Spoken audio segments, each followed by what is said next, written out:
Hello friends, జర్మనీలో చూడండి, ఇది లిడిల్ అంటే ఇక్కడ సూపర్ మార్కెట్ అనమాట. ఇది లాస్ట్ సండే అండ్ ఈరోజు క్రిస్మస్ అండ్ రేపు ఈ 3 days మొత్తం రోడ్స్ చూడు ఎంత ఖాళీగా ఉన్నాయో.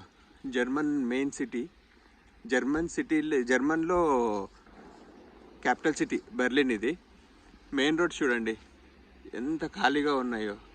సో ఈ పబ్లిక్స్ ఇక్కడ ఎక్కువ మన పబ్లిక్ ట్రాన్స్పోర్టేషనే యూస్ చేస్తారు. అసలు ఈ రోడ్డు మీకు నార్మల్ డేస్లో నేను చూపిస్తాను ఎంత బిజీగా ఉంటుంది. మేము ఉండే అపార్ట్మెంట్ పక్కనే ఇది ఎంత బిజీగా ఉంటుంది. బట్ ఈ 3 days అసలు బయటికి జనాలు ఎవరు రావట్లేరు. అంటే వస్తున్నారు కానీ వాళ్ళు మ్యాక్సిమం ప్రిఫర్ చేసేది పబ్లిక్ ట్రాన్స్పోర్టేషన్స్. చాలా తక్కువ మంది వాళ్ళ సొంత వెహికల్లో వెళ్తున్నారు. మీరు చూస్తున్నారు కదా, నార్మల్ డేస్లో ఇది రోడ్ ఎంత రష్గా ఉంటుందంటే ట్రాఫిక్ ఉంటుంది. ఇది